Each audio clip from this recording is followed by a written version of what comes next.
All right, everybody, welcome back to Sunday Shots. We've got a great show lined up for you tonight. I am your host, the Paranormal Pastor, Ezekiel Kincaid. So I want to thank everybody for tuning in. And we're going to give folks a chance to hop on the chat and tell us hello and come tune in. And then we will do a couple of announcements. And then Emma's going to sing like she always does. And then I'm going to introduce our special guest we have for tonight and introduce him and tell you what's going to be happening tonight. But some of you who've been on Facebook and Twitter and have seen the promo for the show and on YouTube, you kind of know what's coming up. And if you were tuned into any of our shows last week, you kind of have an idea of what's going to be going on. But let's say Cool Gamer, thank you.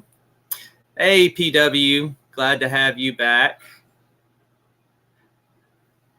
in the chat with us. Yep.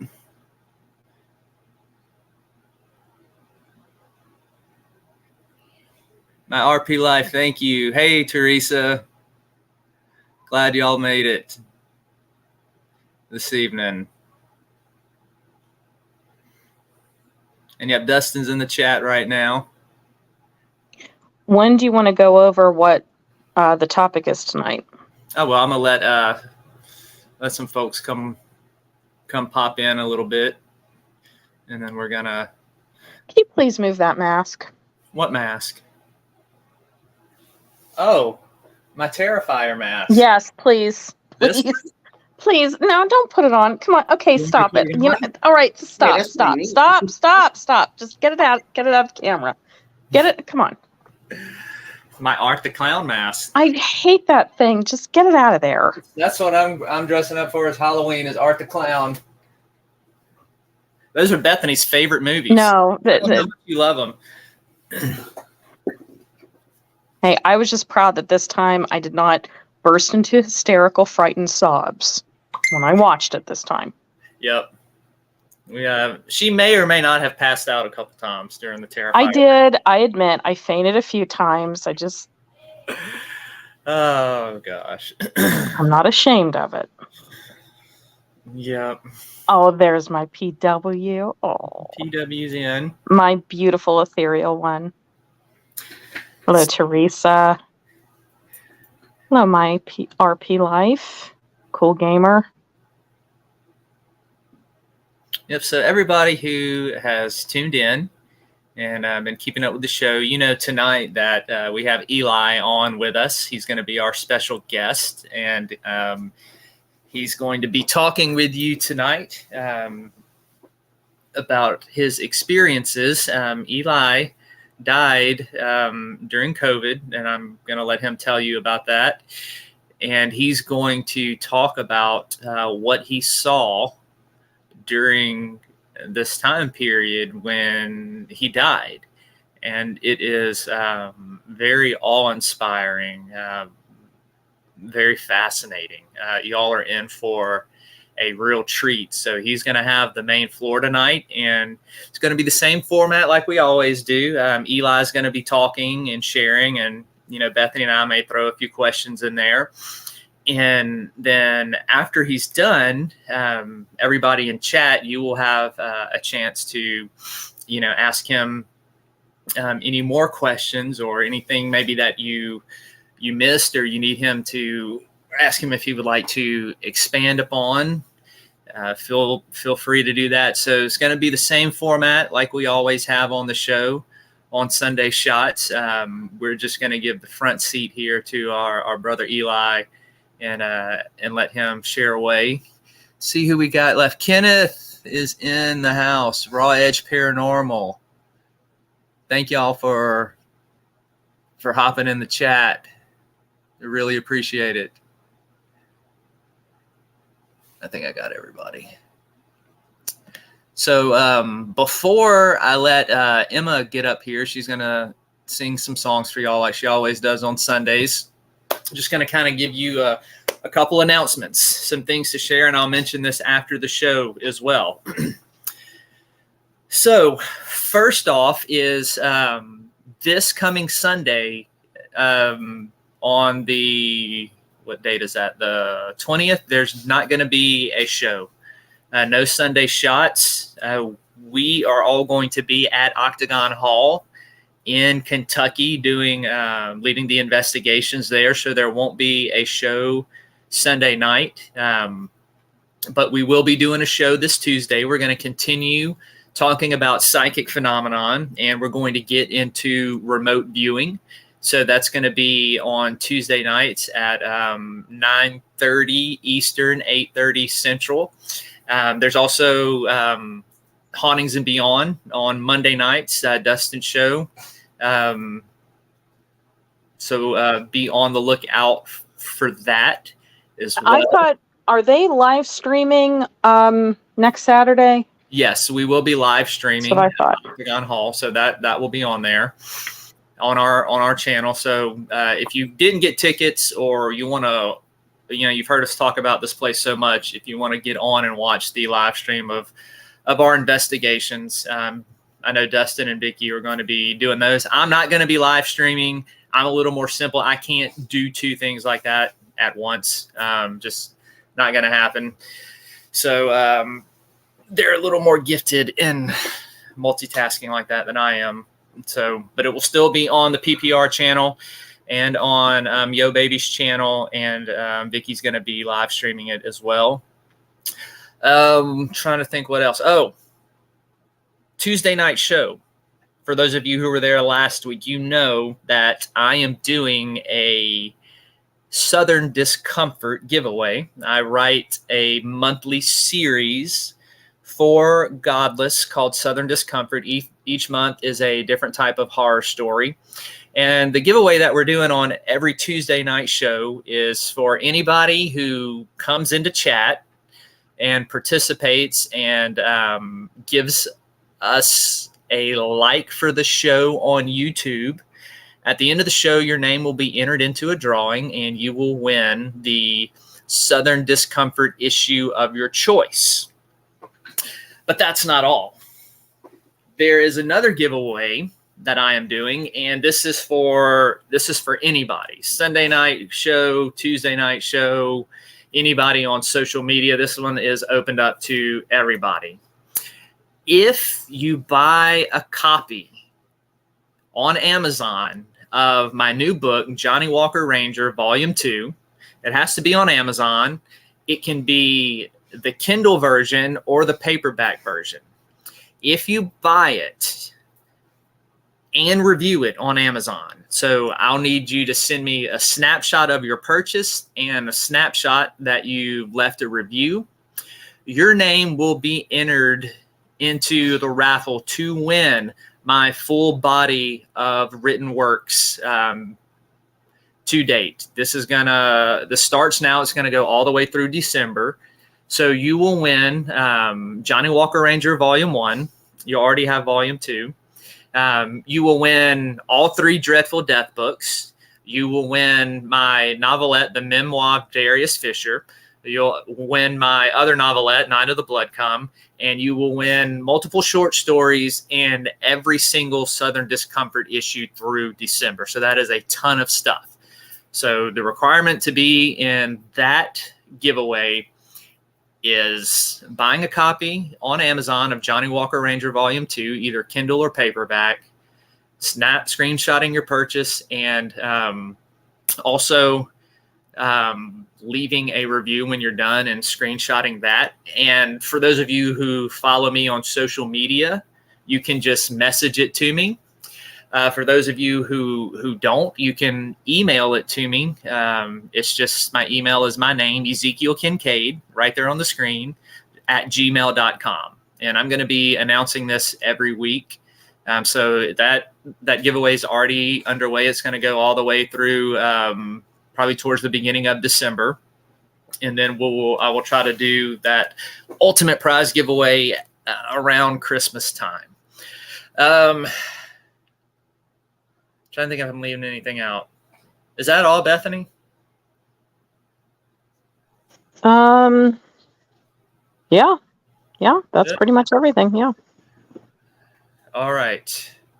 So, hey, Crossover, thanks for stopping by. Glad that you are in the chat. Yeah. And I'm gonna announce this again at the end of the show for anybody who didn't hear at the beginning. But we're gonna go ahead and get things kicked off. My daughter Emma is gonna come do a couple songs for us, and then I'm gonna hop back on here and introduce Eli and let him share away. So come on, Emma. Okay. All right, and I do have a little surprise for y'all. So we are going to start doing a bonus song at the end of every session that he does. So I do have a bonus song for today, but if y'all want to comment any future songs that you would want me to try or anything like that, I can work on some during the week. But let's kick it.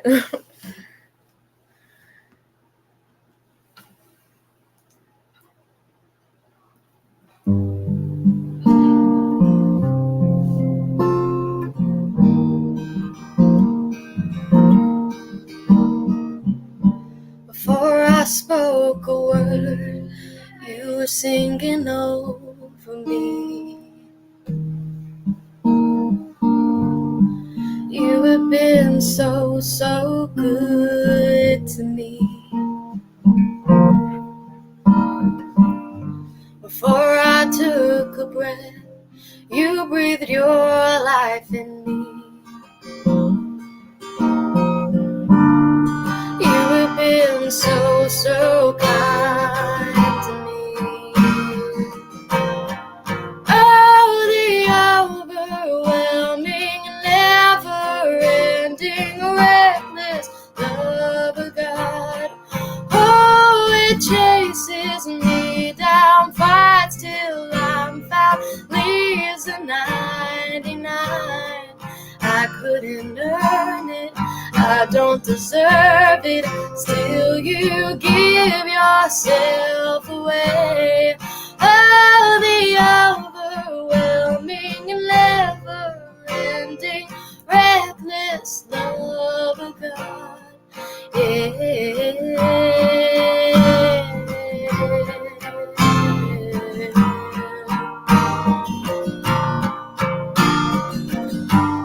When I was your foe, still your love fought for me. You have been so, so good to me. When I felt no worth, you paid it all for me. You have been so, so kind to me. And oh, the overwhelming and never-ending, reckless love of God. Oh, it chases me down, fights till I'm found, leaves a 99. I couldn't earn it, I don't deserve it, still you give yourself away. Oh, the overwhelming, never-ending, reckless love of God.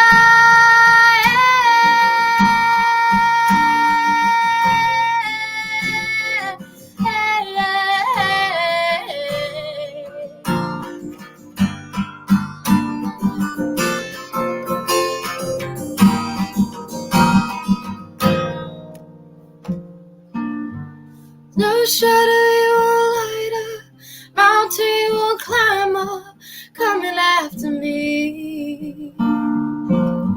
There's no wall you won't kick down, lie you won't tear down, coming after me. There's no shadow you won't light up, mountain you won't climb up, coming after me. There's no wall you won't kick down, lie you won't tear down, coming after me. There's no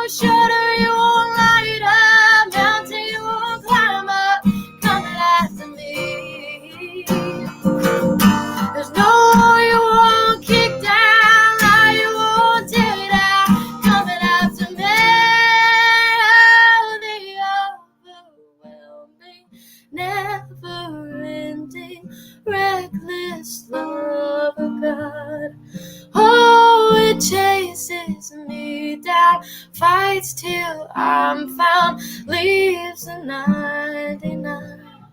I couldn't earn it, I don't deserve it, still you give yourself away. Oh, the overwhelming, never-ending, reckless love of God.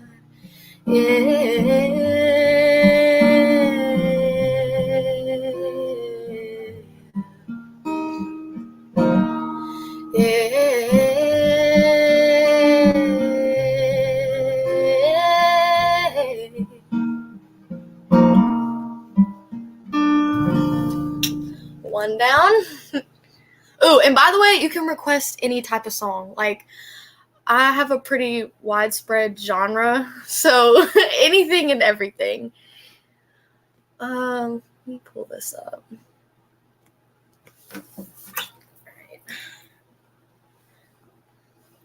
All right. 6.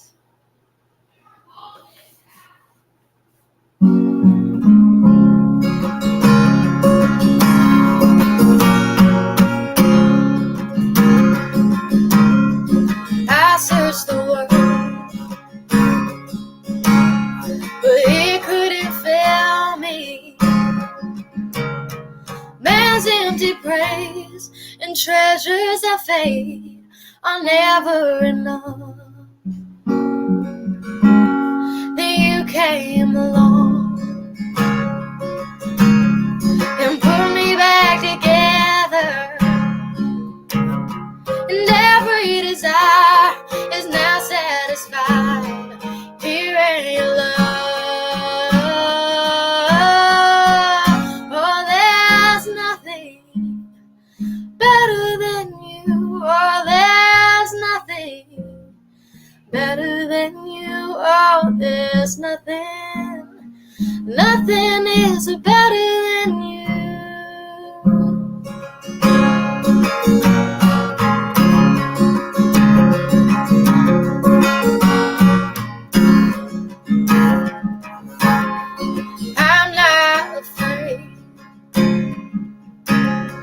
Show you my weakness, my failures and flaws. Lord, you've seen them all. You still call me friend. 'Cause God of the mountain is God of the valley. There's not a place your mercy and grace won't find me again. No, there's nothing better than you. Oh, there's nothing better than you. Lord, there's nothing is better than you. Oh, there's nothing better than you. Oh, there's nothing better than you. Lord, there's nothing is better than you. You turn mourning to dancing. You give beauty for ashes. You turn shame into glory. You're the only one who can. You turn mourning to dancing. You give beauty for ashes. Turn shame into glory. You're the only one who can. You turn graves into gardens. You turn bones into armies. You turn seas into highways. You're the only one who can. You're the only one who can. So there's nothing better than you. Lord, there's nothing better than you. Oh, there's nothing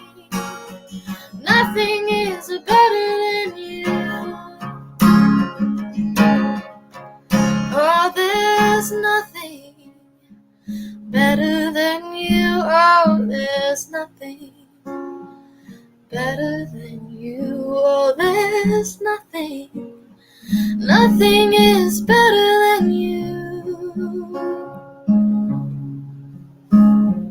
'Cause you turn graves into gardens. You turn bones into armies. You turn seas into highways. You're the only one who can. You're the only one who can. You're the only one who can.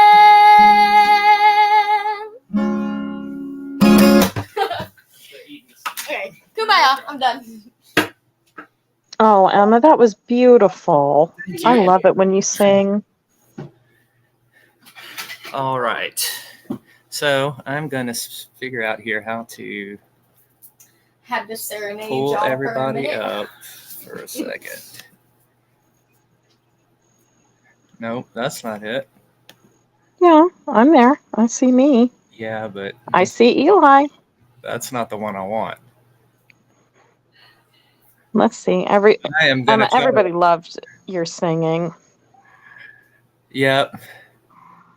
They're saying, good job, Emma. So good. Awesome job. Lots of hand claps. Okay. I'm going to. That's not the layout. I'm trying to get Eli solo. This is Eli, everybody. Oh, solo. Oh, boy. Yeah. Okay. All right. I'm going to get Eli up here. There he is. All right, Eli, the floor is yours, my man. Go ahead and introduce yourself and have at it. Hello, how's it going? You guys know me as Eli Family 1983. What no pizza? Yeah, no pizza doors, right? I interview paranormal investigators. I'm still kind of like trying to change my channel around. So, yeah, man. Long time no see, Raw, man. How's it going? Pizza, yeah, pizza rocks. Domino's. Okay, so we'll get on with the story. 2 years ago, I got hit with COVID. A week before then, I got sick. I was coughing. I was just, my breathing was okay at the time. I remember I was feeling sick. I was feeling just, man, I took every medicine that was there, but was out, and was it great? Oh, thanks, man. You're cool too. So anyway, so I was coughing and everything else, and so my fiance was just like, "Are you okay?" I was like, "Yeah," and so I was coughing and sneezing and everything. Then sneezing went away, and so my sister goes, "Hey, she noticed 4 days I was coughing a lot, so she was like, here, take some here, this cough, It was going away a little by little. The fever kept on coming back, especially when I took that last medication. So then all of a sudden, like a week of being sick, it was okay. PPR, okay. I'll say okay. So it was a week of being sick, and I couldn't breathe. I was just like, and I was like, maybe it's nothing, like, because it was almost my fiance's birthday on the 10th. We're gonna go do something together. We're gonna go out, have a couple nights out, and enjoy what was out there, in a small town in Cairo. So I was like, I'm gonna beat this sickness. I am. I'm a hard-headed guy. If someone says you can't do something, I'm gonna do it. So then a week later, I couldn't do it, man. Like, I didn't want to tell my mom nothing or anything.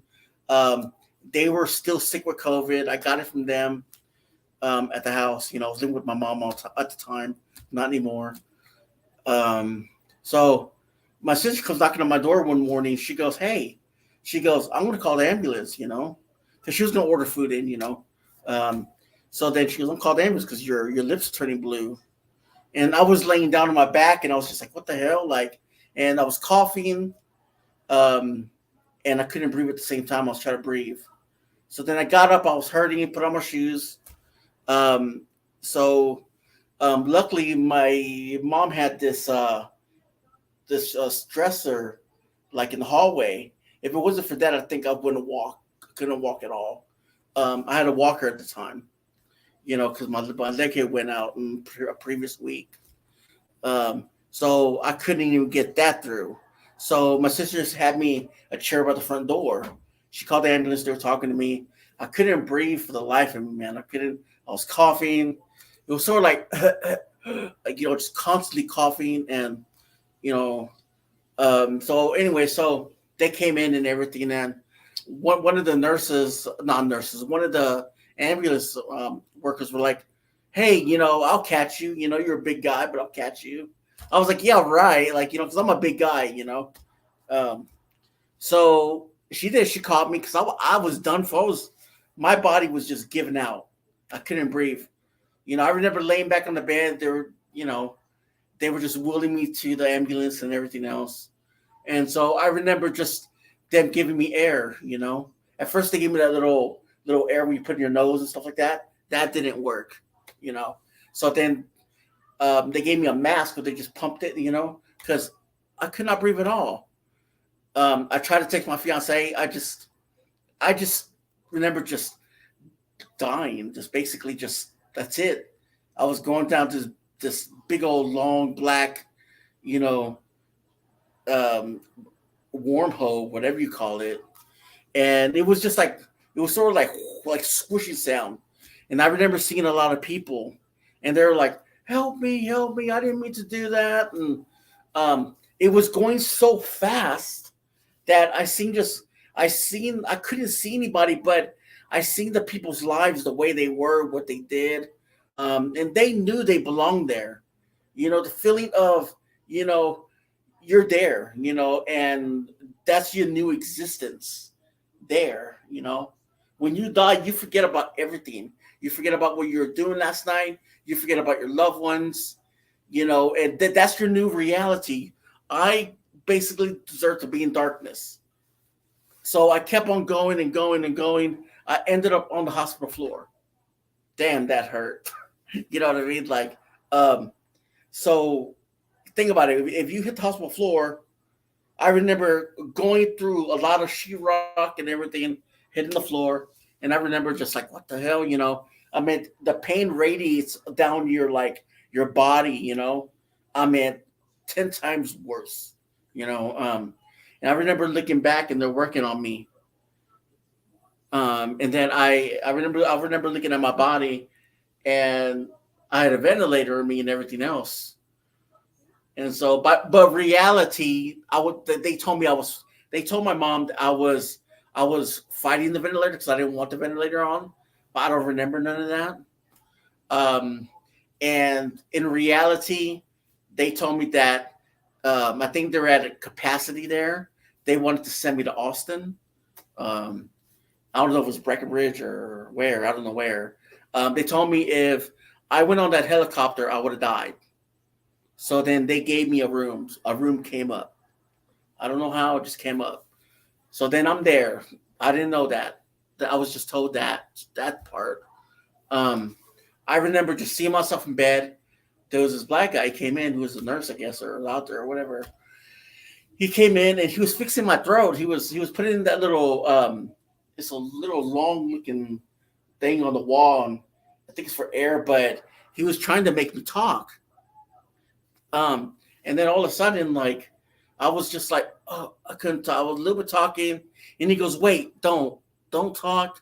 We're trying to help you out and everything else. So I'm just there, and I see a lot of nurses. I'm at the floor. The floor was padded up. It was white, It was padded up, and I see a cross on the wall. Always a cross. It was lighted up. I see a window. I see a little chair where a bench where people sit by the window. And so I'm there, and I see all these nurses or whatever, and I see all these people that clean for them and everything. Well, mind you, like, I mean, all I see is windows. I mean, the walls were non-existent to me. I can see through the walls, But remind me, I did not know. I see myself on a vent. I didn't know that. I didn't know any of this. So then all I seen is like people's lives. And I remember a voice was telling me it was a cleaner. He was like pushing all this clothes in a big old bucket, and he looked back at me like that, like weird. And he goes, and this voice in my head telepathically told me, don't trust him. Don't trust her. Don't trust those doctors over there. Like, they're no good. You see what this one did, you know? He was showing me that, and I was just like, wait a minute, what? You know? And I remember seeing a little window where the nurse sits at. She was watching me and everything. And I guess they trade shifts off. I didn't notice that. I didn't really notice. I remember seeing what my hospital room looked like. I remember seeing my walker, but that wasn't my walker. That was a hospital's walker. I see my TV. I see a shelf where my phone is actually in. I remember always wanting my phone because in reality, my fiance was always calling me to find out, yes, that's an inner ear. Until they're really not talking to you with your voice, because when you die in your spiritual form. You die who you are. You don't have a body no more. Like I remember half the time would see me like threw my body in the bed, but I couldn't move. I was in the ventilator. You know, I had double pneumonia. So I remember just looking. But then what was weird is I see myself on the other side of the room, and I remember I'm just looking around, and then all of a sudden it transfers to a garage. In this garage, I'm laying there, and I could feel a dog like breathing on me on my right leg, because that was the side my leg turned on. It's always hurt on that because I normally take injections and stuff like that. So for my pain, so it calmed me down. I could just feel the breathing of the dog, and then I don't know how I did, but I got up. I left my body. I got up. You know, I don't know what happened. If I was out of my body or in my body, but I got up. I was on the ventilator. I remember looking around, and everything was broken down there. Like the bed's mechanical thing, how they make it work. It was not working. Cords over my face and everything, and I mean, it was terrible. People stepping over me. You know, I remember getting up, and the nurse. It was a Hispanic nurse. You know, heavyset woman. She came. She was cleaning my all the sickness out of my throat and everything, and I seen her do that. I don't know how, but yeah. So then I remember someone was mimicking me, how I was breathing, because when they lift me, this is later, but when they lift me, I coughed a lot. It was weird, but anyways, so something was mimicking me how I was breathing. You know, and at that time I was on a vent, so I don't even know how they did that when I was laying there. And then I seen this TV, and it was this TV reporter. She was talking about me, and the guy started mimicking her. The girl said, "Hey, leave me alone." Like, you know, but I remember when she was like cleaning all the sickness out of my throat. I remember I was on his washer and dryers doing it. I was standing. I remember seeing beside me, seeing this little corner where they had hammers and nails, and they had a black sofa, a coffee table, and they had other stuff like in the garage. And there's a garage door was open, and there was this black mesh in front of me. You know, and I remember seeing the town. I remember people doing their own business, going to restaurants and everything. I remember this nurse. She came up to me. She goes, because nurses talked to me when I was in the ventilator. To me, they were telepathic talking to me. You know, I don't know if they were thinking it or they're trying to get their stresses out. And I guess this nurse that's always been my nurse, because they have 5 nurses that help me out, my reality. And I remember one nurse, she was like, yeah, I just moved here. You know, they're talking like normal. They're like, oh, I just moved here. I got a little cabin in the woods, you know, and I really like it here, but I live somewhere else in the boonies or whatever. So then that changed.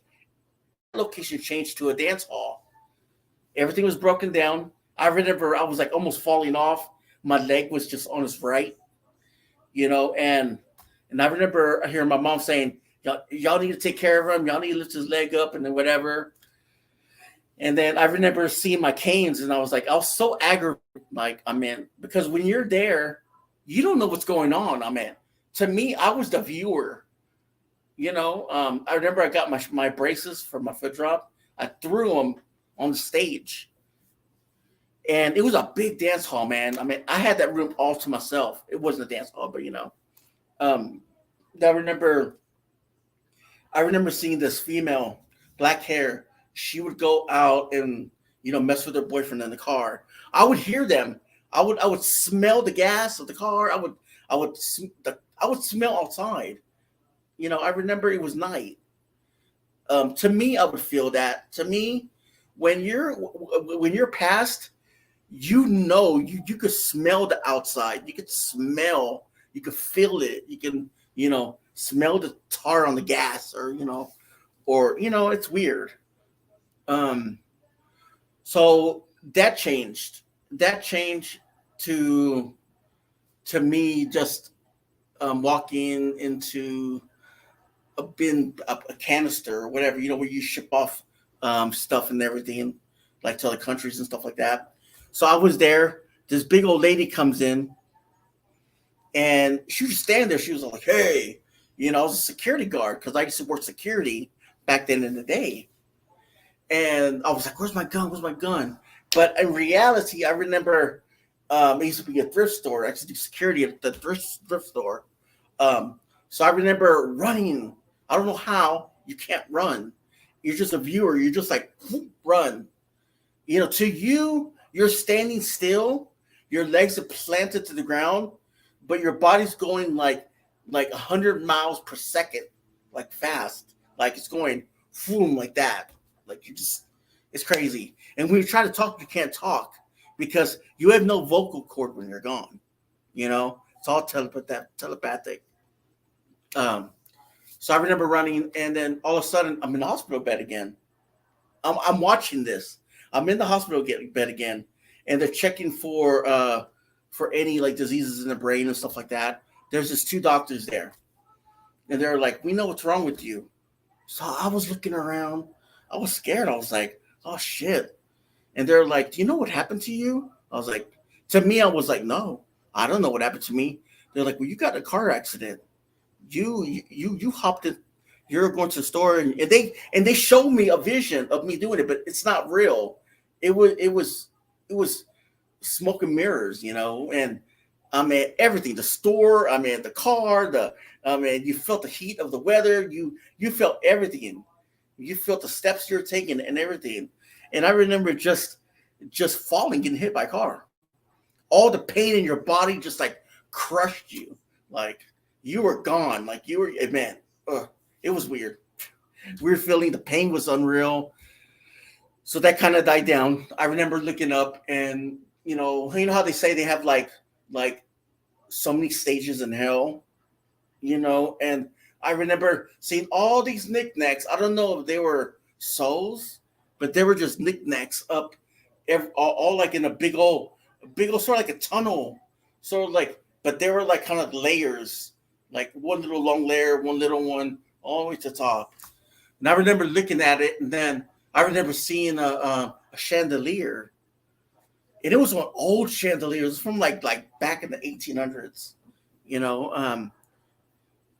Oh, no problem, Myers. I feel like I'm just going on and on and on about it, But this is how it is. I mean, when you're outside, you're viewing it. I mean, some people say I was sort of like in the waiting room. Hey, what's up, Takes? What's going on? That I was in the waiting room, and that I was in the next step of where I'm going to go, hell or heaven. So, mind you, I've never seen a cross everywhere I went. There was sort of like I want to say angels. They were like, they were just like, always. It was like a melody, And I remember God was there with me. Thanks again. Oh, no problem, Lord. Thanks for coming in, man. Appreciate it. But I remember seeing a bench, a black bench. It was cushioned. I remember seeing those old Panasonic TVs there. I remember seeing the bathroom. Like I was in the hospital room, basically they're cleaning. And I remember seeing this nurse cleaning there and everything. They would look back at me all weird. I don't know why they're looking at me weird. But so then it goes back to my hospital room. Mind you, to me when you're passed, you don't have any control where you're going. It's like a magnet. It takes you to another. You can't say, "Oh, I want to go to the beach. I want to go to the beach." Whatever. If you think about something good, whatever's doing that, if you're not right by God, then it will change it to something bad. So it transformed me back, to where I was at. I remember this girl comes in, curly hair, circle glasses, and then I remember she was like, "Oh my God, it's good to see you. Everybody's so proud of you. Oh my God, it's nice to see you." And you have all these nurses coming in and telling you that,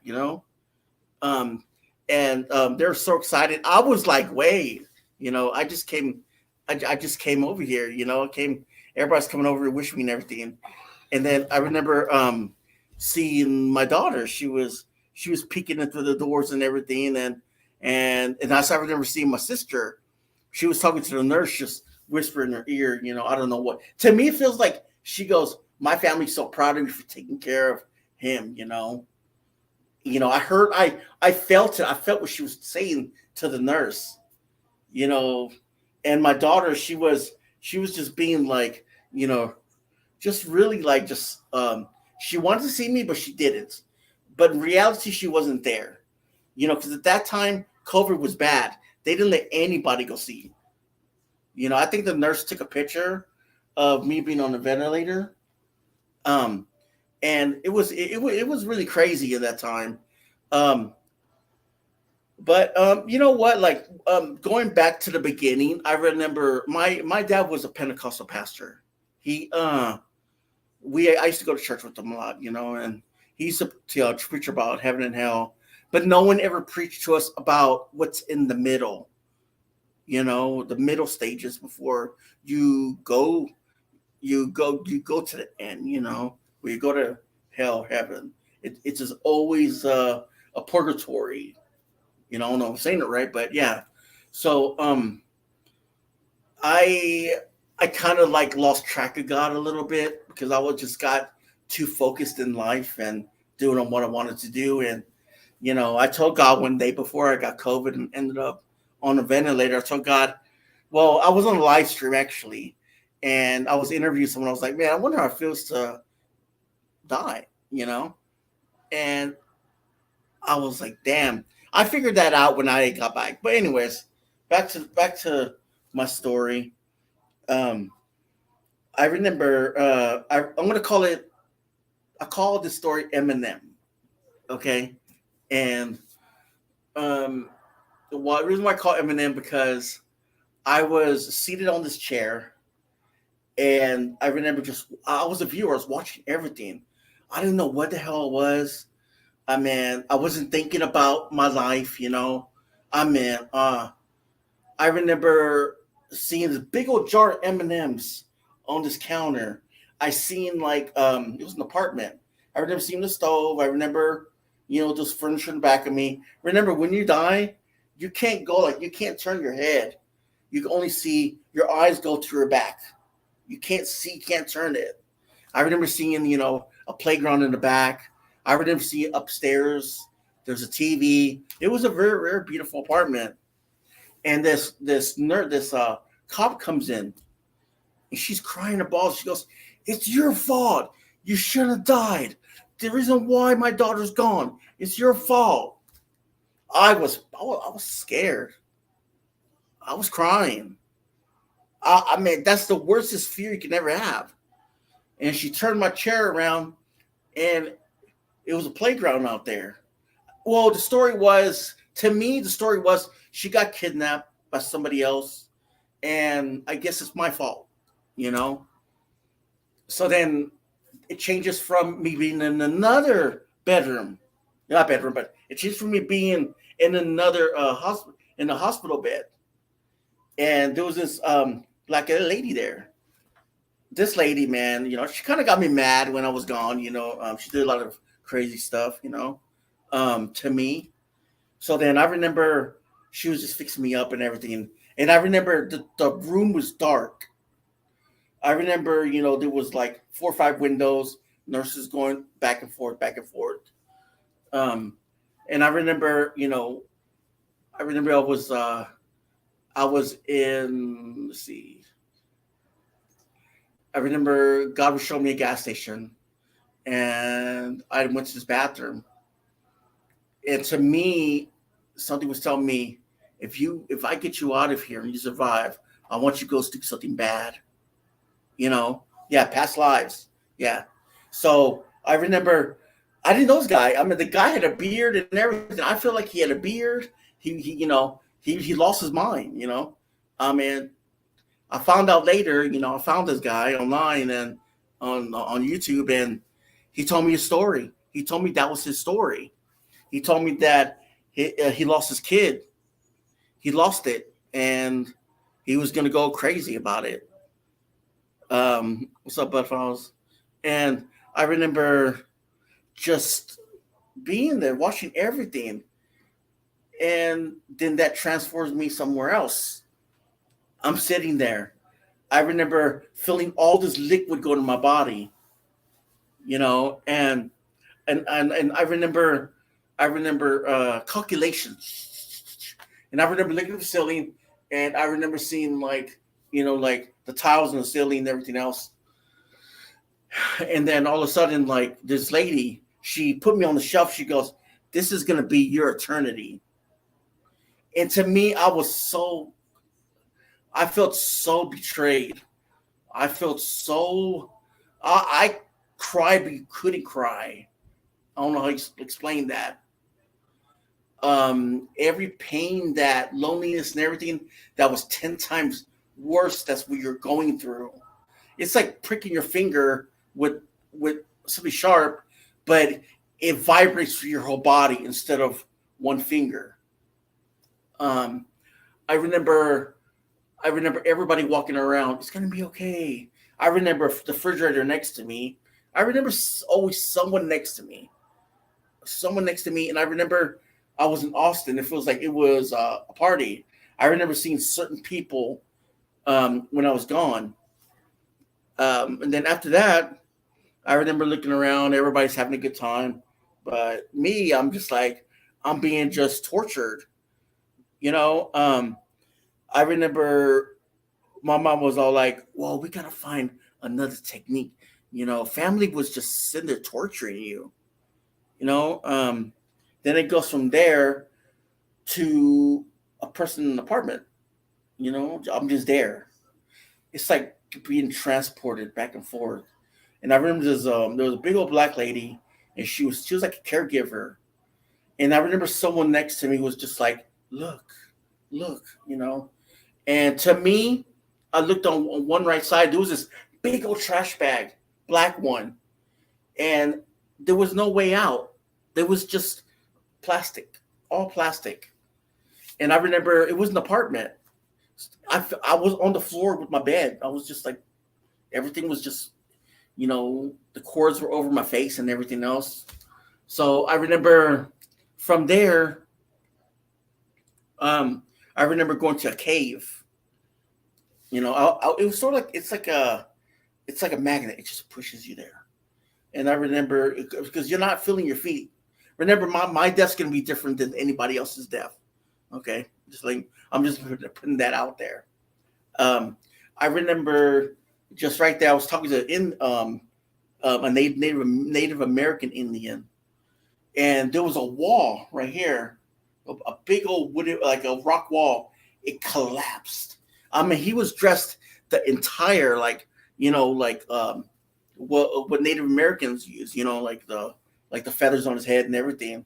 And he was telling me how the beauty of the earth, how God created that. Basically, it's a feeling, and he was talking to me through my mind, and I remember it broke into like little pieces, shred, like just fell. And he had a fire next to him. It was the most coziest place you could ever be. I remember there was this lake, and I remember there was always something flying in the air at that time. And I remember there was an old boat from the 1700s. And then all of a sudden, it gets colder. He's laying back on a rock, and then this lady comes in with the black hair. She's always there. The woman with the black hair is always there. Hispanic. She's all like, here's some food.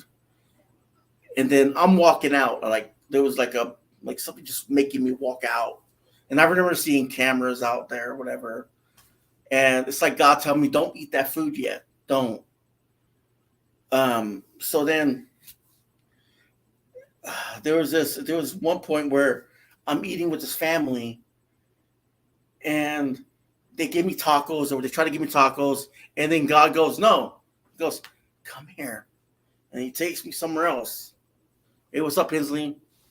And then he takes me to this place. You see like the sofas and everything. To me, it felt like it was my brother's friend's place. There was sofas. There was pictures of family members. It felt like a home. It felt like they were cooking barbecue. I loved the smell. I just couldn't taste it. I couldn't eat it yet. Like, it was like God telling me, here's what you're missing out the fruits of life, because, you didn't follow the word I'm going through. So now you're missing out, yeah, right. Yeah. He said, maybe the lady with the blankets. Yeah, there's a lot to that story. And she was in my dream a couple nights ago. It was weird. She was telling me all this other stuff, but whatever. So, so then back to that story. So then they were making food and everything, and no one wasn't there. I felt they were there, but I couldn't communicate with them yet. It was not my time to do that. I remember they were wheeling out this big old black bag, body bag, and there was this tall guy dressed in black, and he looked back. He went like that, and to me, the feeling was, "Do you want to know more? Let me tell you more." And so God goes, "Come here," come here. Takes me up. He takes me to. I want to get to a certain spot, but everything's in order. There was one where my mom buys me these preppy looking clothes with, the shoes with the penny loafer shoe. There was like a quarter in there. And I remember, like everything was just like, oh my God, it looks so good on me. Oh my God. And then she throws me into her garage. And I'm laying there, and all the clothes are fake. Like everything was fake. And then I remember going to a waiting bay outside, and there was water everywhere. Everything was coming in. There was like a lake, and there was a trash can. And I was leaned back. My back was leaned back on the trash can, right? So then I see my mom, my brother, my sister, and two doctors. They were talking about putting a tray, that they really put one in there, but they were worried about I might not survive. So then my mom was like, no, do it. Well, so they said they had surgery. They done it, I guess, and I remember going in the water. It was ready for me to go, and God was calling me home. Like I felt this comfort. I didn't feel the wetness, and then it went to that. And then it went to me talking to a guy. He was, probably like half Mexican, half white.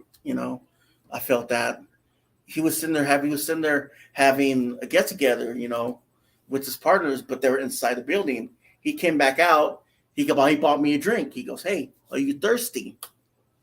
And I said, "Ooh, yeah," but it fell to the floor. But to me, those people inside the hospital was just like, dude, you can't talk to this guy. they can't know about us. And in the window, I see from side of my head, I see people that died in the hospital because they're stuck there. And they didn't want, and they said, no, he's not ready yet. And so there's this other lady coming up, wanted to talk to me. They told her the same. They said, shh, don't say nothing. Let him come to you. You know, let him understand why we're here and why we're not here, how we died. It's gonna come in time. So then I go from there, and I'm in this shallow pool. I get up. I remember hearing my fiance's calling me, leaving messages. That's what I felt, and I couldn't get to it. You know, I got up. I sat in the chair. I couldn't get to. Man, there was always something I couldn't reach to the phone, but the phone was gold. It had purpose. It was ringing. It was pure gold. It was that love, you know what I mean? Like the love of, you know, someone loving, missing me. And I remember feeling her pain, you know, because, you know, at first my mom didn't like that the hospital called her first. And that made my mom, you know, not like my fiance over that. And so they kept her from knowing that she kept calling my phone. You know, I remember seeing my sister pick it up and be like, you know, stop calling, basically.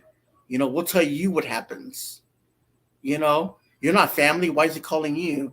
And how did I know this? I verified everything when I came back. You know, I just thought they were just being awful to her. You know, and I remember them tormenting her, you know, saying this and that about me and everything else. You know, that wasn't true. I remember the doctor. He was over here. They're just reading my emails and everything else, and they were like, even the doctor was calling my fiance, you know, and talking to her, saying that she was a piece of shit and everything else. Excuse my language. I remember it takes me back where I'm laying there and I was hearing all this and I was getting angry. I was getting mad. I was telling God, like, forgive me. Like, I mean, I want to go home. I'm tired. I'm tired of hearing all this abuse. Tired of hearing all these lies, you know? I mean, they weren't lies, but God was showing me. I remember going back to my hospital room.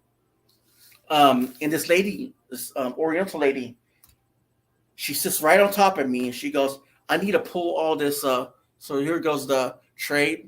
She goes, I need to take all those stitches out. Her eyes turn black. She goes, get over here. You know, like, and she was just like tearing my throat apart. And I remember seeing my nieces, you know, and they're on their tablets. They had a divider over them. I always wanted my phone. I always asked, where's my phone? They're like, it's in the cabinet over here. You know, you can't have it. But through that cabinet, I could see that gold, that love, you know, sitting in there. Knowing it wasn't in there. I don't know.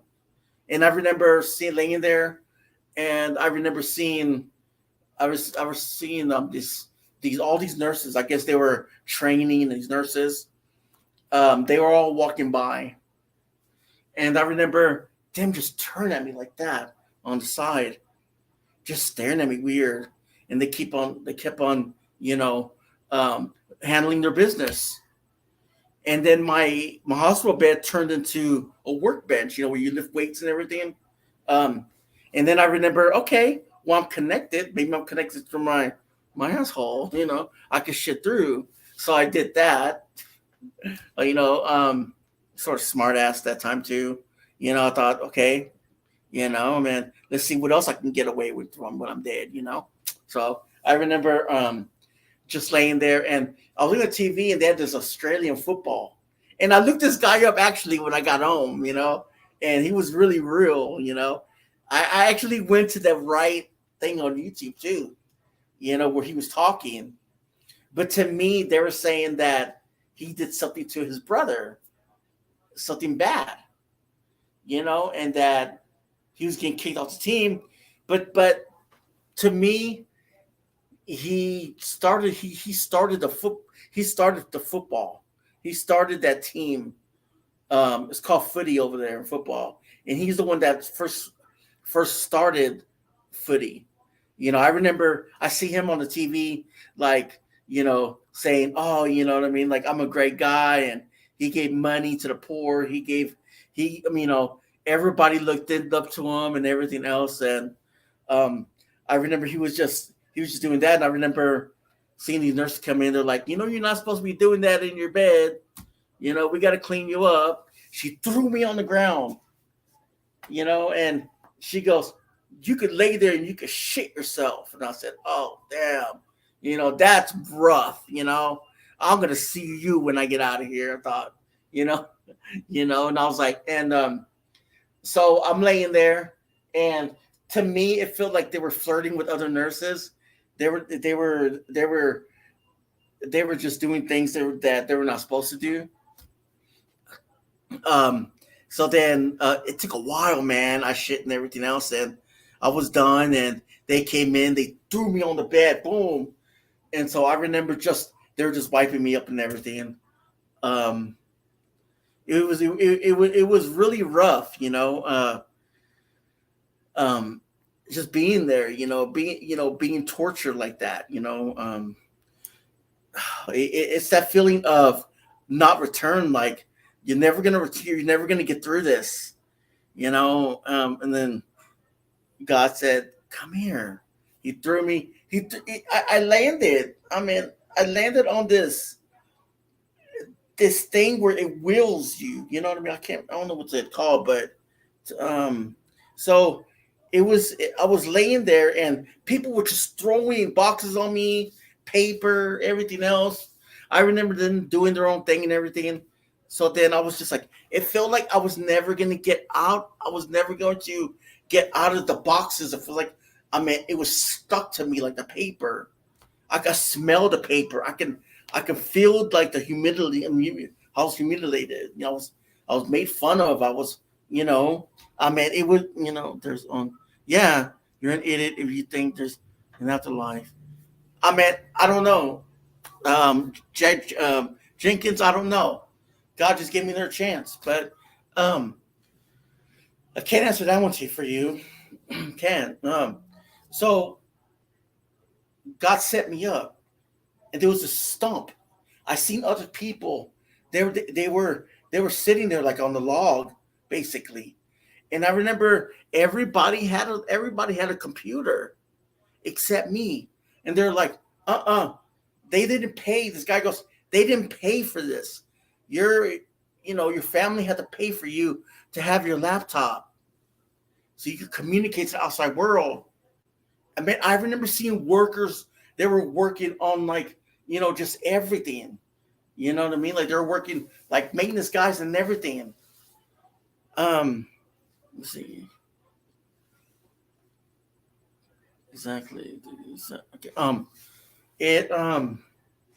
It's really frightening when you can't talk to your loved ones. You can't tell them you love them. When you're there, that's your reality. It's like your reality right now. You're you. You can drink your drink, Yeah, exactly. Which, you're you. But when you die, you're you in that spot. You're begging for that fresh air. You're begging for that water. You're begging for that forgiveness that's not going to come yet. And if you're not, then you're going to end up somewhere that you're not supposed to be. And I was there, we're just like, that's it, and God was just sending me to these other planes. Yeah, they're sending me. It's like being in your room and you're walking out and you're outside, and he showed me this. I was in a van, and there was a nail stuck in my foot, a big nail, like a big nail. And there was this lady from the house. I remember they're having a party and they're trying to help me. You know, I still have memories of that. Now, every time my fiance drives, I can't drive.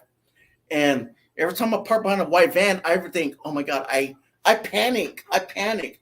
You know, I mean, I'm not afraid of anything anymore now, but except that I panic. You know, I'm just trying to relax and breathe, buddy. You know, like you're here, you know. And then just like right now. And then I remember, to me, I think about that one thing right there is because God died on the cross. They hammered stuff, hammered nails or whatever it was in his feet. Maybe God was just trying to remind me that he died for my sins, you know? Amen. I don't know. Amen. That's just what I think and feel, you know? I don't know. It's scary to think about, you know, where we're gonna end up, you know, how. And I mean, like, I'm scared because I'm just like, I'm watching all these scary movies still, and then God says, well, you can't watch that, or you can't watch that, and I'm just like, what can we do? You know, we're human. We want to watch stuff, you know. We want to watch, you know, like paranormal stuff still. We want to watch this and that, you know. I mean, it's something that I got to get used to, you know, because I still like the outside stuff, you know. I remember just I was in the hospital bed. I was on my belly. Some of it, like, I got to tell quick because you know, some stuff like it just goes and then it comes back. But I'm laying there, right, and these nurses, they're complaining about their husbands. They're like, damn, he didn't bring me Whataburger. Damn, he didn't do this. You know, and they're like patting my back, and they're like, look, you're part of our friendship now. So you get to hear about our husbands. It's not that you're gonna go over there and tell your fiance yet. So I kind of laughed. I was like, okay, some of it were pretty cool. So I remember it was a lockdown. And I guess somehow a guy escaped, and they tackled him in front of my room. And I remember seeing outside the door too, and they were at these big old chains, and they're like, "It's okay, stay in here, you're fine." Man, it was weird, man. I mean, so then they were. There's another time where, they would take me out of the room because they had to clean my room up. And I remember, it felt like there was a spoon. It was stupid. There was a spoon right here, you know, and it was just mayonnaise or whatever. It wasn't mayonnaise, by the way, you know. And so, and I remember the nurse goes, there's a black nurse, a guy that's always there taking care of me, and this other nurse, and I remember him going into his office and everything. He had like black computers or whatever, you know, the lights were on the computers and everything. And I remember them taking care of other people. So then he told the nurse, why don't you go in and clean his room? And all these lights come on and everything. And on the wall, there's these little switches. They're going on by themselves on the wall. And this lady goes, I'm not going in there. Every time we take this guy out, stuff goes on in the room. Switches go off and everything else. I'm not going in there. So they put me in there. Switch is still doing that, you know, and I'm in. It's weird, you know. To me, like, remember, I'm just a viewer. I'm just seeing this. I'm out of my body the whole time. You know, I have a cord. But to me, it doesn't feel like a cord. It feels like remember, I died twice. They revived me twice. Okay, and then they put me on a ventilator. COVID went away, and two of my lungs, they gave out, double pneumonia. You know, that's why they put me on a ventilator for a month. From which I think he was experienced on the stage of. Yeah, it is. It's very rough. Yeah, I mean, oh man, that was an experience. Man, wow. I remember going to there was this ice, a big old. It feels like I was in the Arctic, and I remember just being there. And I remember it was all love around. They were ice fishing, and there was this guy who was telling me all about it. He was just like, you can stay here. You can do this, and and and I remember he was thinking, I wish I had this boat. It was a lifeboat with a little lifesaver on it, to save people the water. Long story short, that was my fiance's other family member that always wanted a boat. He passed a long time ago. I remember seeing her other family members there, and they were family members. So then I remember, they God took me from there. They all went like this. They all went, and they took me from there. I remember there was this thing.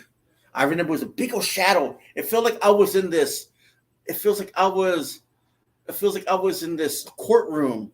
Everything felt like a courtroom presence, And I remember the shadow up there in the second balcony.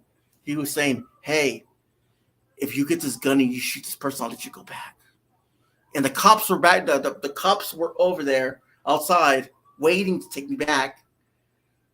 I do it, and all of a sudden, the cops come in. They're all laughing at me. They're like, "You're such an idiot. You think you would go back? You're stuck with me. You're, just the meanness, I mean, no one loves you, your family disowned you, you're going to die, like all these mean words, the eyes of the black, you see no whiteness in their eyes. It's all hate, I remember then it takes me to, I was in this big old trash dumpster.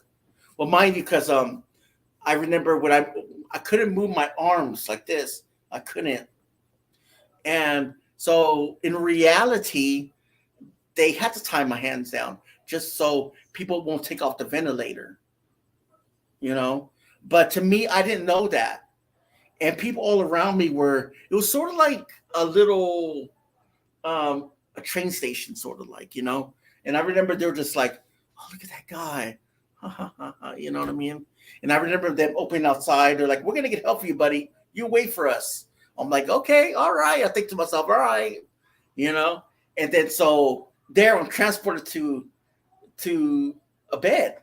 There's 2 beds. There's TV. But they had a whole apartment.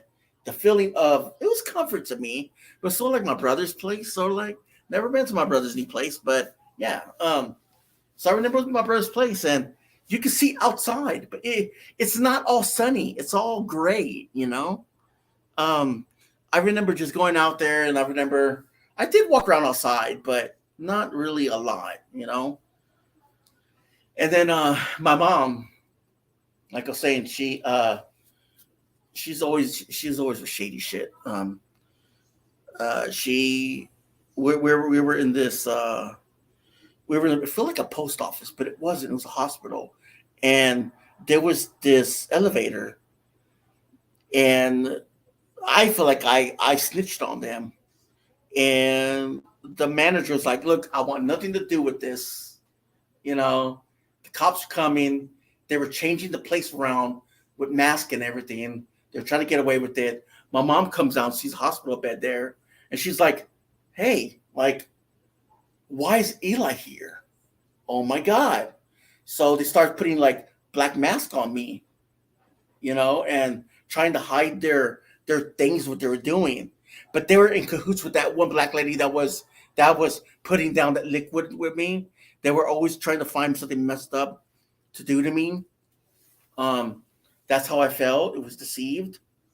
But God was showing me, because I wasn't really good with my mom, She's always a drama queen. She's always, talking mess or whatever about the kids and everything. And then God was showing me that she wasn't a good person to be around with. She wasn't.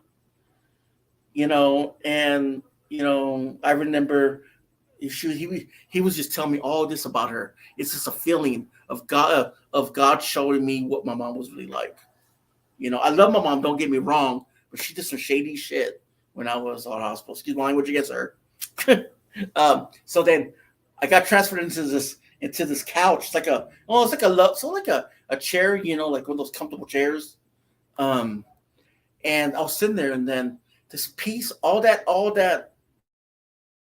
like anger never went away, you know, and it's the most loving thing. And I felt like God was saying, don't move. Everything's going to be okay. It was loving. It was like a mother's nature. I never had that. Oh, and I remember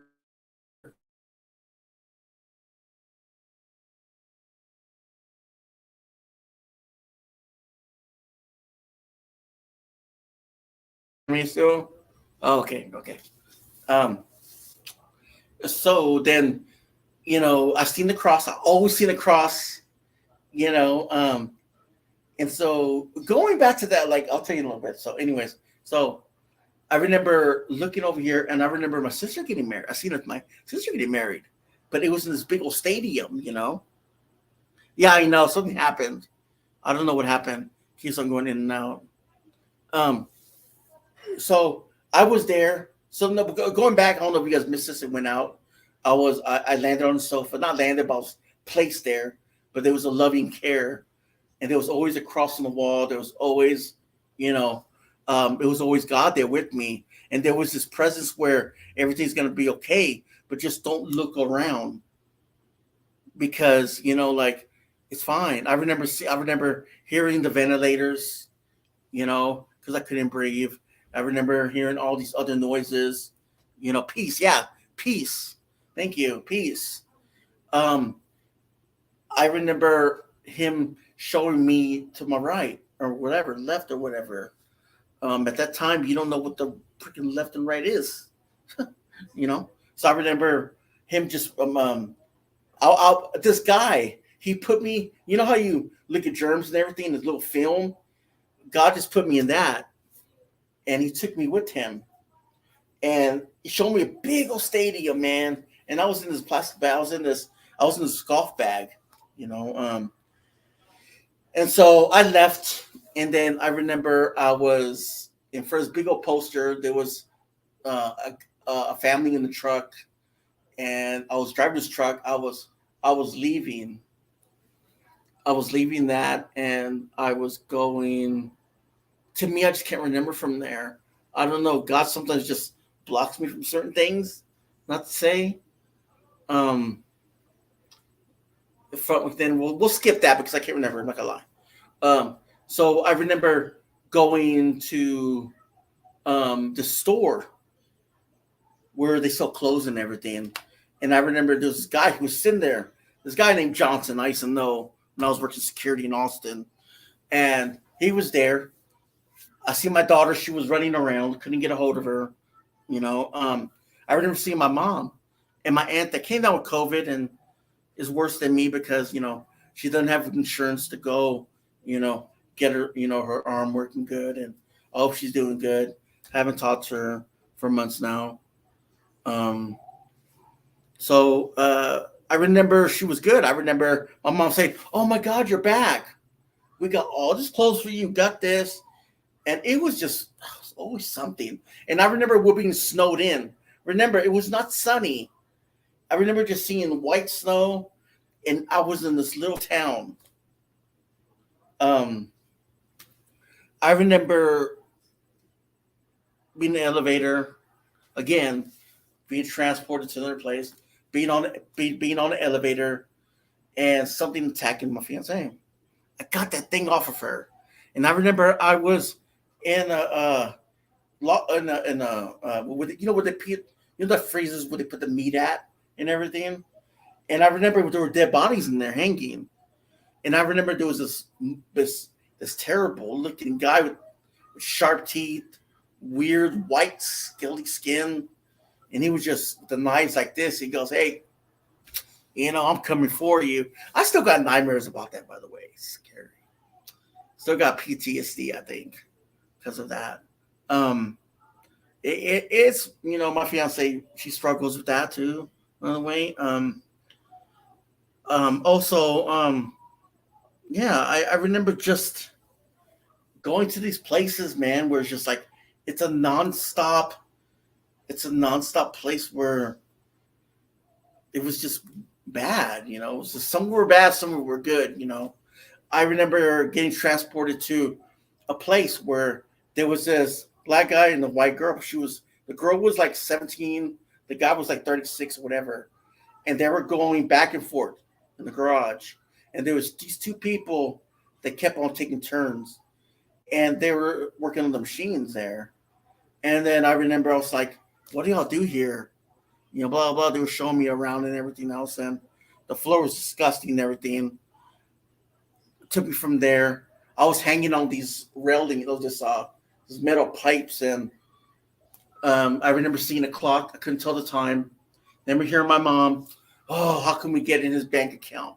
How can we do this? How can we do that? It's all about money with her. God was saying, money, money, money. And then I remember these things or whatever they're called. And they were just spraying me with cold water, hot water, laughing at me. I remember them throwing me back into my pod, my cell. Remember, these cells are not even that much, but to you, that's your life inside. It changes from one scenario to another. It was terrifying. I remember roaming through the wall, through the floors, and I remember it was just a nasty egg smelling. Oh man, it was gross. Something that no one should experience. It was crazy. Just the feeling of your soul being left to rot, and just that feeling of you just want to go home. You want to end the pain.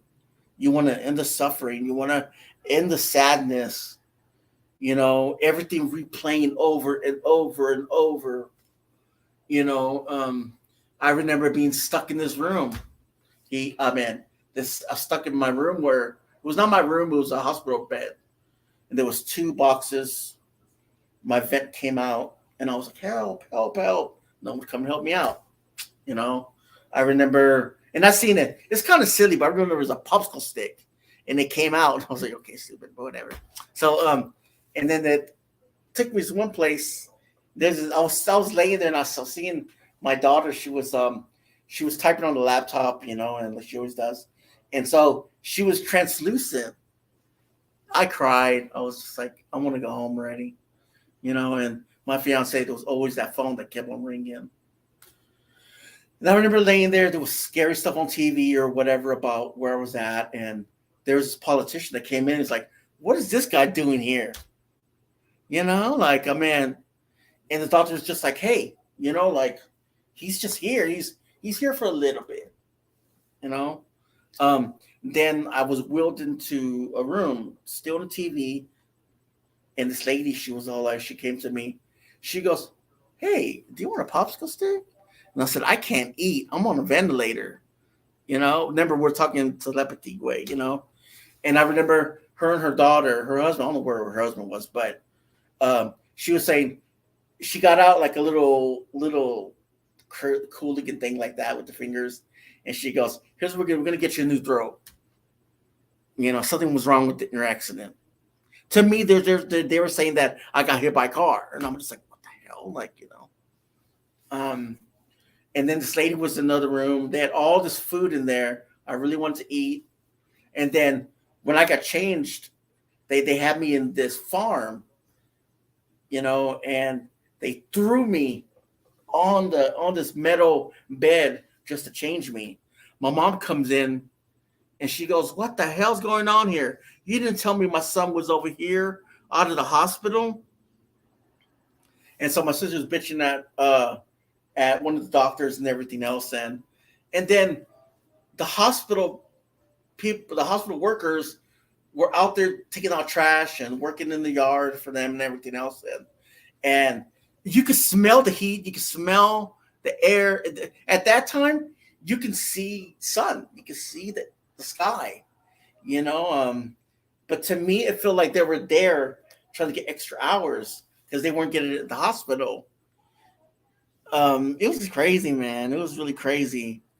But that lady, the black lady that was helping my mom in, it felt like they're always up to no good. I was always weary about them. I was always worried that she was and you know what's crazy about it?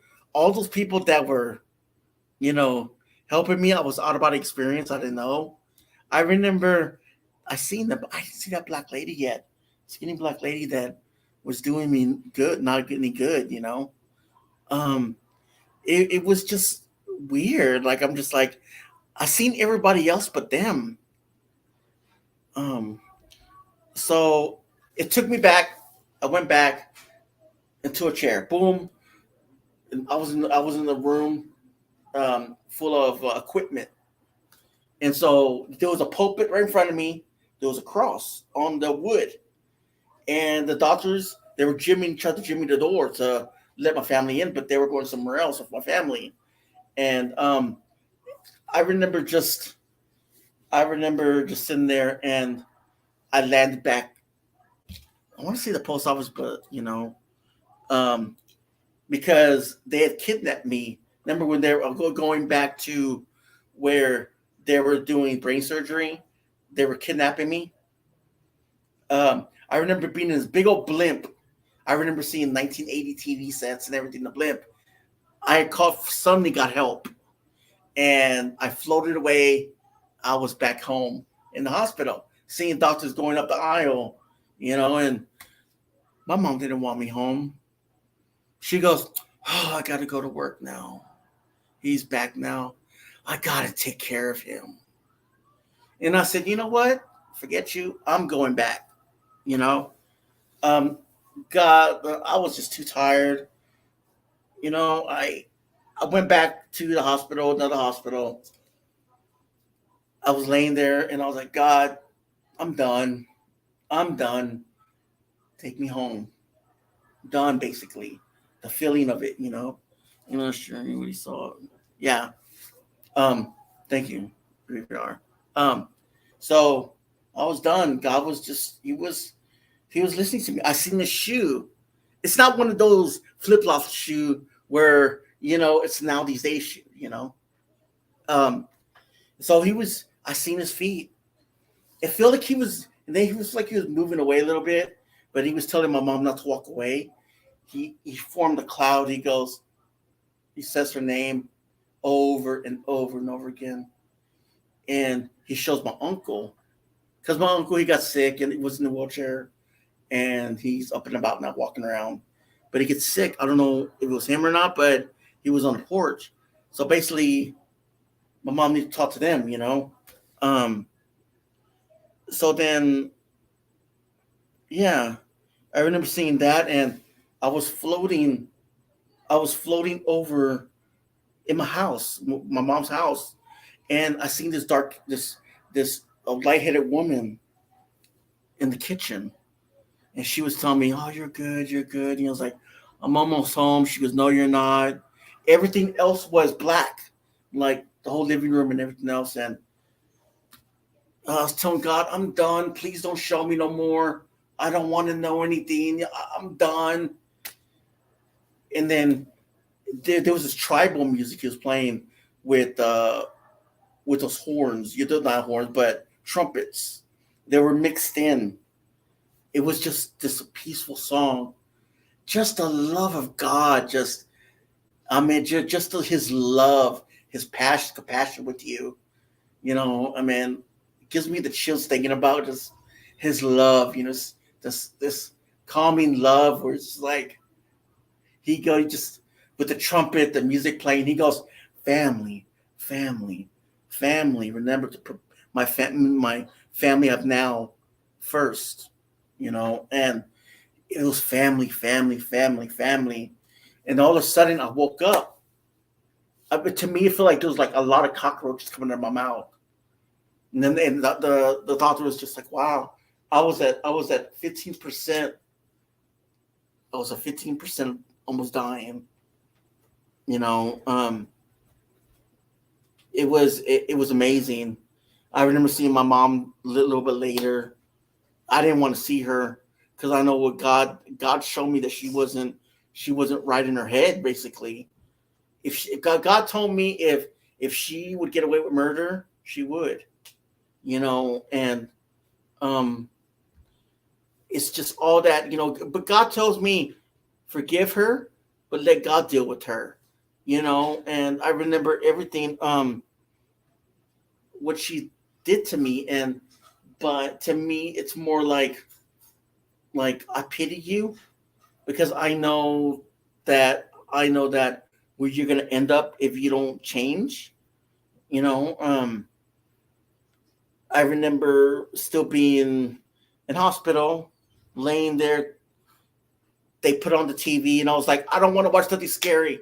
I'd rather watch cartoons. I was laughing with the doctor.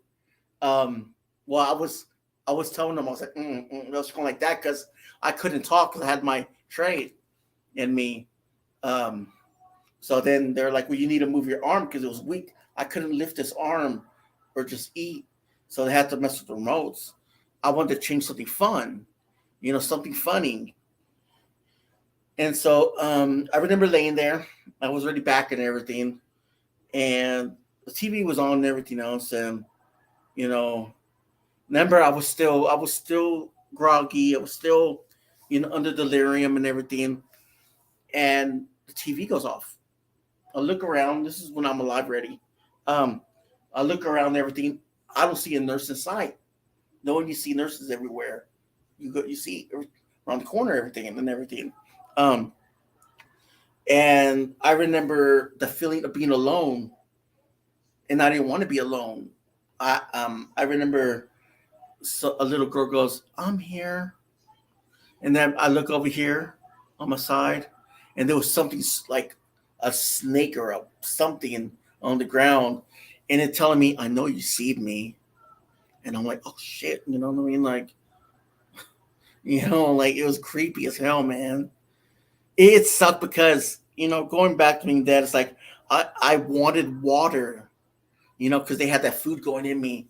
They're like, we can't give you water. So, you know how they brush your teeth in the hospital and everything else? And they gave me that water out of that little sponge.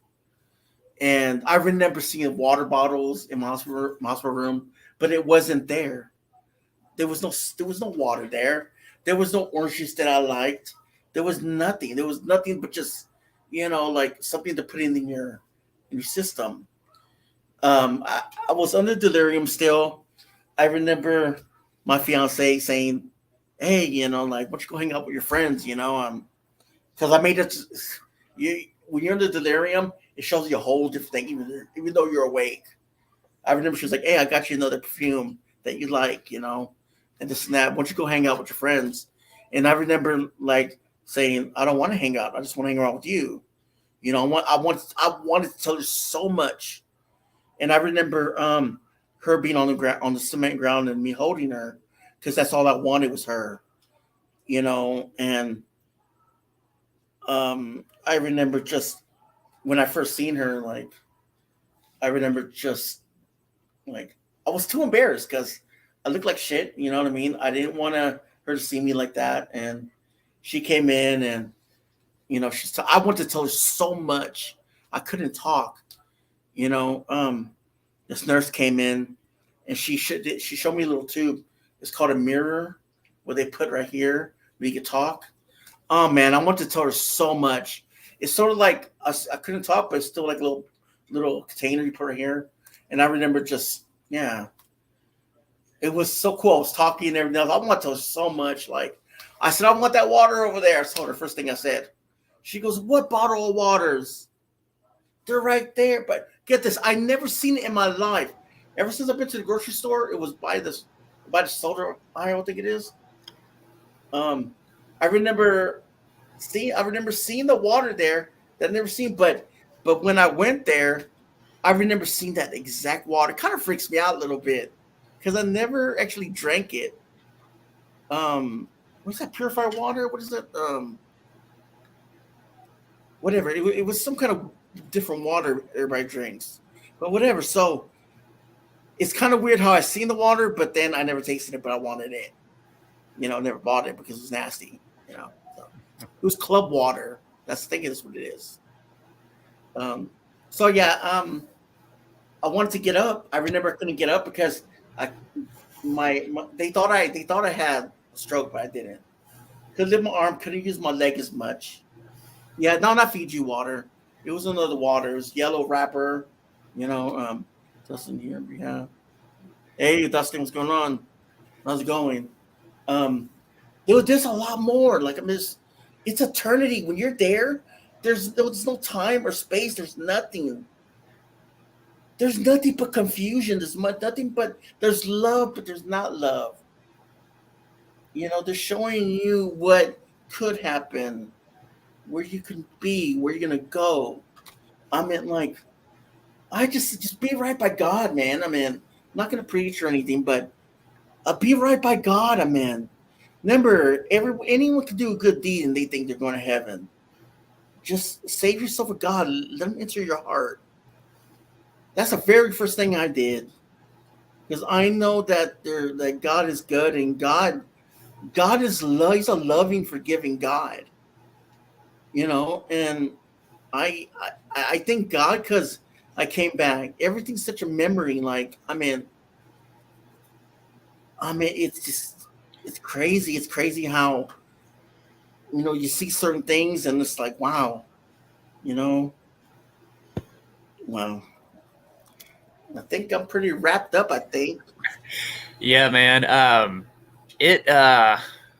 Hold on, let me it messes with your mind when you're inside. It really did. I remember I couldn't even see certain things on TV when I got back, and I was just like, nah. Yeah.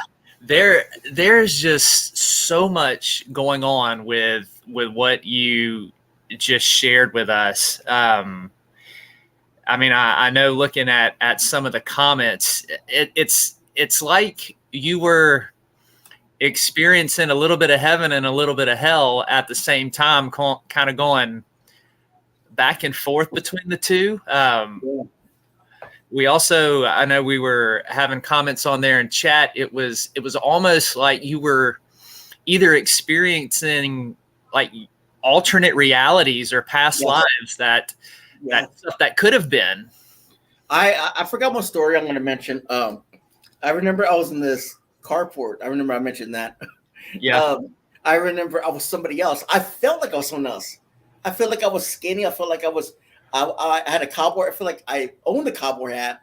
I was dressed like in tight jeans. I don't like jeans.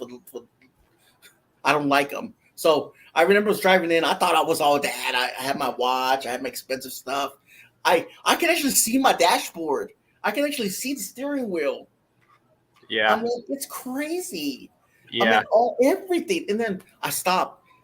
The dark-haired girl comes in. She comes in, because she was, I guess, messing around, in that time, whatever, in that space, whatever, so, and then in the distance, I see a jealous boyfriend. Oh my God, the hate in his eyes. It's the hate where it's just jealousy, but hate. And it's crazy, man. You could feel every hate in his eyes, what he was thinking and everything. It was wild. Yeah. One of the things we mention on the show all the time is, that in-between state, like after you die, not heaven, not hell, just that in-between. There's so much that we don't know. There's even so much, and as a Christian, in the religious texts in the Bible that I studied, there's nothing really in there about that in-between state. And so experiences like this and you sharing this, kind of pulls the veil back a little bit for us and gives us a little insight into what that is like. The other thing I wanted to point out that we've talked about on the show. We're talking about on Tuesday night, psychic phenomenon, and everything that you're saying. You know, you've got the telepathy, you've got the clairvoyance, you've got the astral projection, Yes. all of these things going on, but it's like to the nth degree because you don't have a body, like that cord has been cut. You're welcome, PPR. And you're seeing and experiencing all of this in your consciousness, all of these things to the utmost, and it's just it's really, really cool, man. Really fascinating. It's just wow. When they said I was on the vet, they told me that I wasn't doing so good. Like, I mean, when I think Teresa said, how long I was dead. I don't know about that. I didn't go on with details about that. I was told that once this experiences different areas of your heart, when you're mentioning your mom. Yeah, I'm gonna put that on there for everybody. Yeah, I can't see you like that. Okay. Yeah. Go ahead and read it for me if you don't mind. Yeah, I was once told that this experiences different areas of your heart, and when you mentioned your mom, it made perfect sense. Wow, thank you. Yeah, I'm really estranged from her now. I mean, it's still that hate with my fiance and everything. I mean, I just don't know why.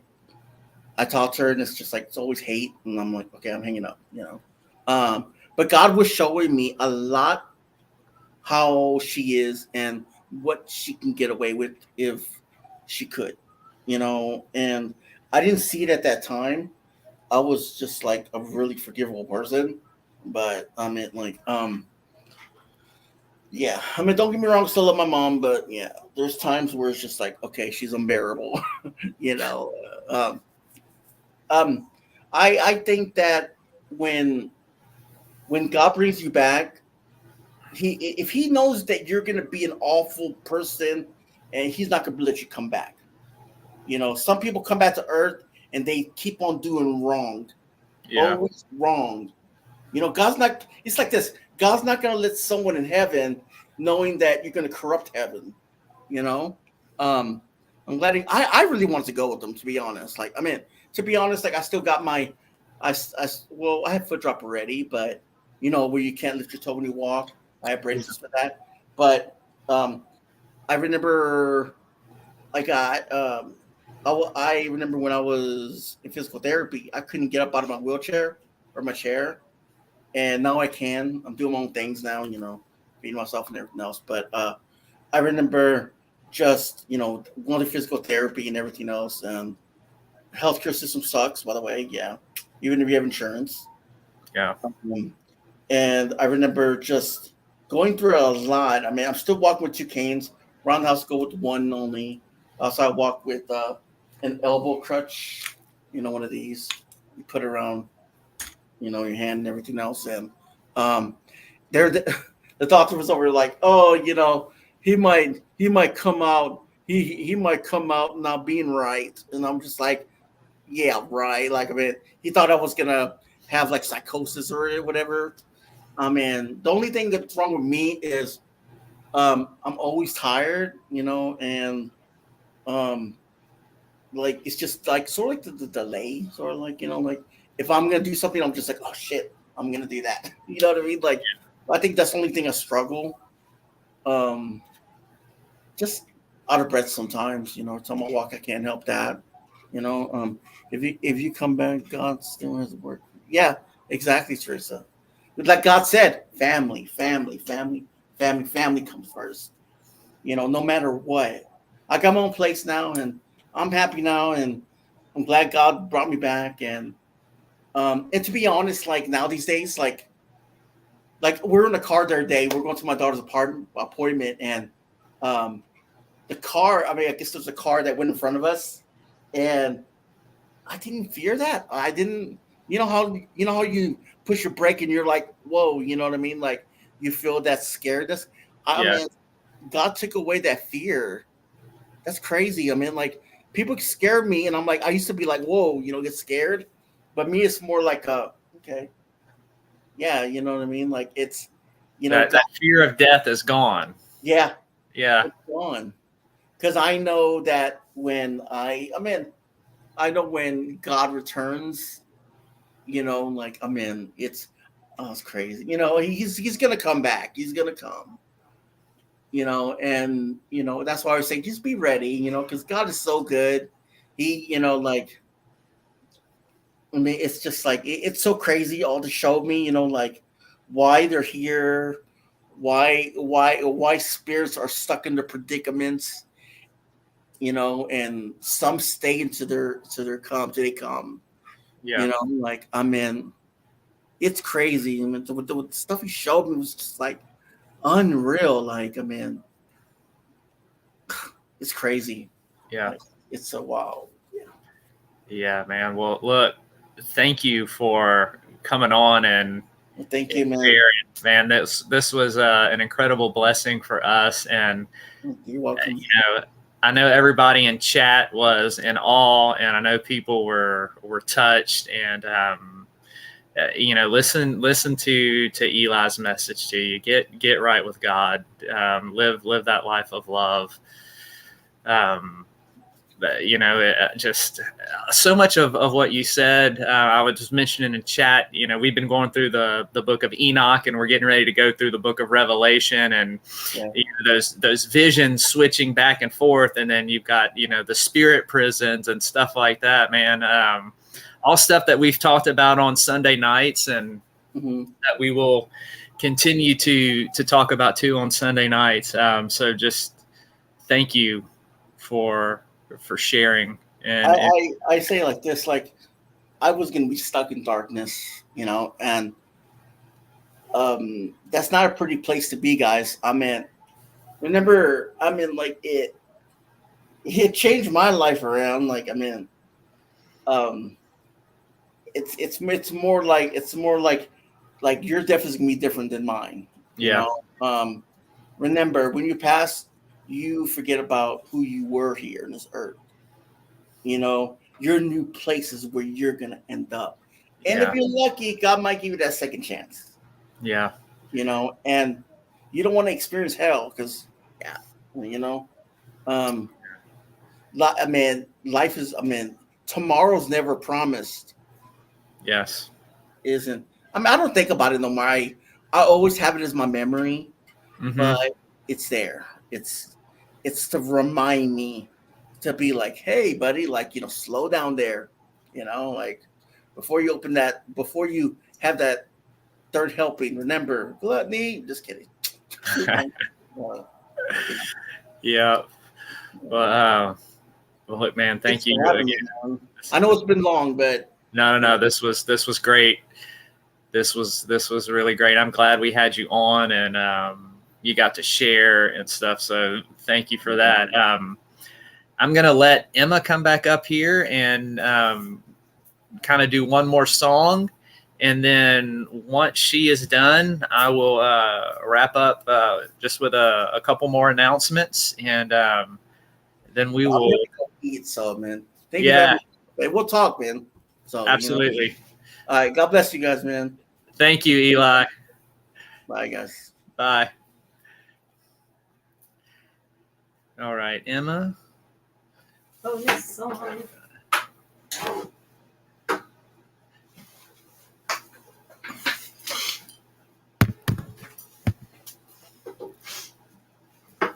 Okay, so the first bonus song, I actually just learned this not that long ago, but I'm going to be doing My Immortal. I love it, so I hope you all do.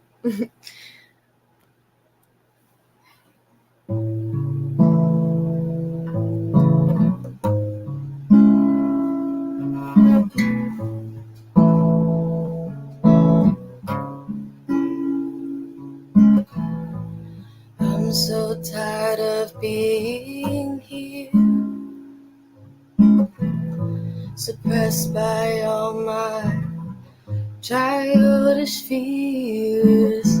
And if you have to leave, I wish that you would just leave. Presence still lingers here, and it won't leave me alone. These wounds won't seem to heal. This pain is just too real. There's just too much that time can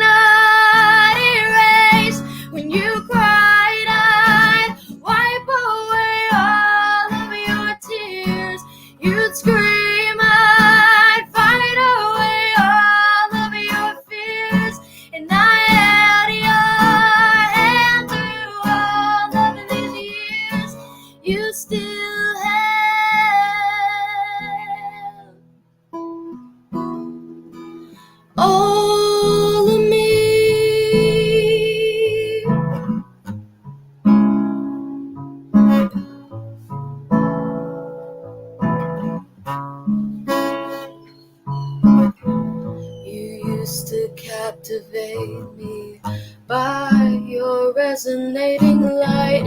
And now I'm bound by the life you left behind. Your face, it haunts my once pleasant dreams. Your voice, it chased away all the sanity in me. These wounds won't seem to heal. This pain is just too real. There's just too much that time cannot erase. When you cried, I'd wipe away all of your tears. You'd scream, I'd fight away all of your fears. And I had your hand through all of these years.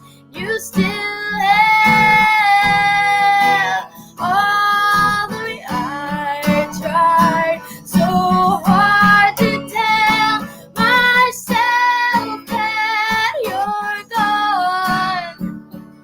And now you're still with me. I've been alone all alone.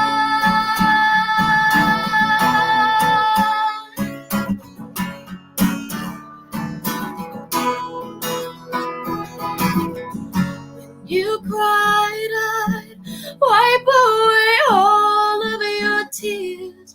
You'd scream, I'd fight away all of your fears. And I had your hand through all of these years. You still have all of me. All of me. All of me. Thank you, Emma. Yup. All right, that was a little evanescence for y'all. So we're going to go ahead and wrap things up for this evening. Just wanted to remind everybody to tune back in the next couple of nights on the PPR channel. Dustin is going to have his show that he will be leading. He'll take the head point on. We'll all be there for Hauntings and Beyond. I think that time is 9:45, 9:30ish Eastern. Dustin can correct me if that is not right. So that will be Monday night. Tuesday night we'll be back with Southern Discomfort as we continue our study on psychic phenomenon. We are going to be looking at remote viewing. And just a reminder for Tuesday nights, everybody who comes in the chat and gives a show a like on YouTube, you will be entered to win at the end of the show a Southern Discomfort. That's the monthly series that I write for Godless. You will get a chance to win the issue of your choosing. And the other thing that we will be doing as far as my giveaways is for anybody, and that's anybody on any of the shows, or if you see the post on social media, if you buy a copy of my latest book, Johnny Walker Ranger Volume 2, Demon Slayer, you don't have to have read the first one to understand the second one. So if you buy that on Amazon, whether the paperback or Kindle version, and screenshot that and send it to me, and then leave a review on Amazon and screenshot that and send it to me, you'll be entered to win the full volume of all of my written works to date. That's like 5 books, 2 novelettes, several short stories, and every Southern Discomfort issue to date. So that's what we're doing for the giveaways. Also, this weekend, tune into the PPR channel. We're going to be streaming live from Octagon Hall. That's what we will be doing. So there will be no Sunday shots next week. But we will be streaming live for you from Octagon Hall for everybody to watch that investigation. So that is going to wrap us up for tonight. So we hope to see you back here on Hauntings and Beyond tomorrow night. And before you go, we always like to end with an inspirational video that Dustin put together. So I'm going to pull that up for y'all, and we'll get that playing. But thank you, everybody, for tuning in and watching and listening to Eli's testimony and his experience. Thank you all for being in chat and participating. We love that you come and support us and watch us and talk in the chat. Like, we love everybody on the show, love everybody who is in our chat. We consider you all part of the PPR family. So much love to everybody, and we will see you next time.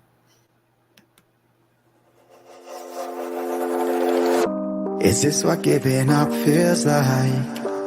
I don't know, I don't know. Tell me, have I lost my mind? Nowhere to go, so far from home. Is this what giving up feels like? I don't know, I don't know. Tell me, have I lost my mind? So I break these walls and